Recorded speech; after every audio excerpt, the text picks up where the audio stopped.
नमस्कार दोस्तों, आज की कक्षा में आप सभी का स्वागत है। हम रीतिकालीन प्रतिनिधि कवियों का अध्ययन कर रहे हैं।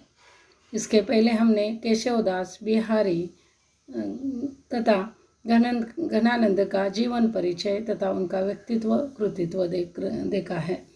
आज हम घनानंद इस रीतिकालीन प्रतिनिधि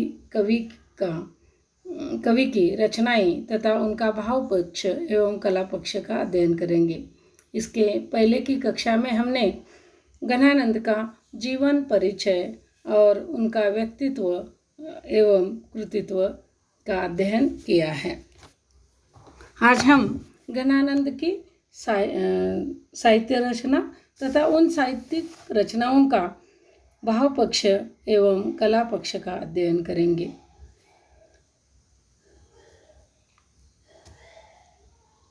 घनानंद साक्षात रस की मूर्ति थे। उनको प्रेम का पीर भी कहा जाता है और प्रेम की पीड़ा के कवि भी कहा जाता है। ऐसे इस महान कवि की साहित्य रचना इस प्रकार है जो आज उपलब्ध है।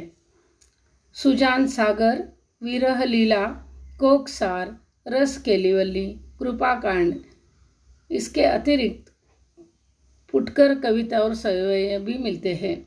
इन 4 ग्रंथों के साथ उनके जो कविता और सवयें मिलते हैं, इनकी संख्या कुल 425 तक है।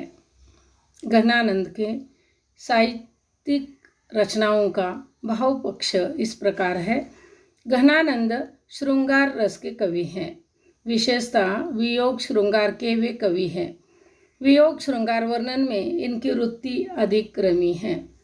आचार्य रामचंद्र शुक्ल ने कहा है कि घनानंद वियोग श्रृंगार के प्रधान मुक्तक कवि है। प्रेम की पीर लेकर इनकी वाणी का प्रादुर्भाव हुआ।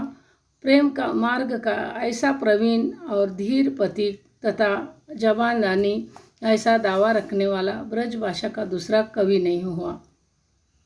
घनानंद का प्रेम एकनिष्ठ एवं अंतर्मुखी है। हृदय की सूक्ष्म भावनाओं का मार्मिक चित्रण इनकी रचनाओं में मिलता है। घनानंद वियोग श्रृंगार के कवि माने जाते हैं। वियोग वर्णन स्वाभाविक और मनोरम बना है।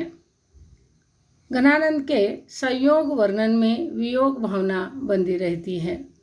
विरह प्रेम की कसौटी है। घनानंद विरही कवि थे। उनके हृदय में अपनी प्रेयसी सुजान की विरह भावना है। उनके विरह में हृदय की सात्विक वेदना का चित्रण मिलता है। उनकी यह विरह वेदना अकृत्रिम है। इतना ही नहीं, विरह उनके हृदय की अनुभूति है। अतः घनानंद के विरह वर्णन में वासना की गंध तक नहीं है। इसमें अश्लीलता, कामुकता भी नहीं है। इस दृष्टि से घनानंद हिंदी के सर्वोत्कृष्ट विरही कवि माने जाते हैं।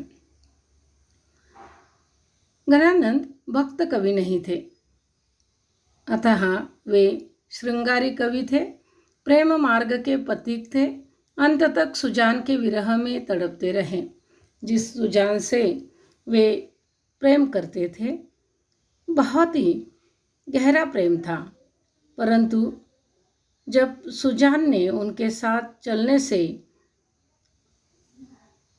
अस्वीकार किया, तब वे उसके विरह में तड़पते रहे। यही कारण है कि उनका विरह वर्णन स्वाभाविक सजीव बन पड़ा है। घनानंद कहते हैं, लोग है लागी कवित बनावत, मोही तो मोरे कवित बनावत। इस तरह घनानंद श्रृंगारी कवि है। विशेषतः वियोग श्रृंगार के भी वे कवि माने जाते हैं।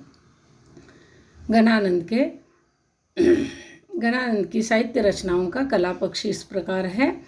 घनानंद ने सहज अभिव्यक्ति पर बल दिया है। भाषा, अलंकार, छंद आदि का सहज प्रयोग उनके काव्य में मिलता है। घनानंद ने एक ही पद में कई कई अलंकारों का प्रयोग भी किया है। फिर भी कविता में दुरूहता नहीं है। भावाभिव्यक्ति को समझने में बाधा उत्पन्न नहीं होती है। भावों को सहज रूप में समझ सकते हैं। घनानंद ने विरोधाभास, उपमा, अनुप्रास अलंकारों का एक साथ प्रयोग किया है।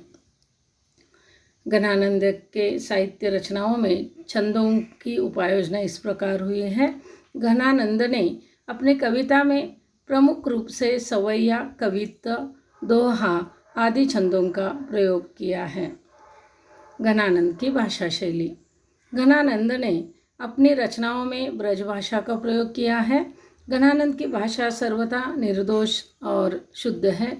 उनकी भाषा शुद्ध साहित्यिक ब्रजभाषा का रूप है।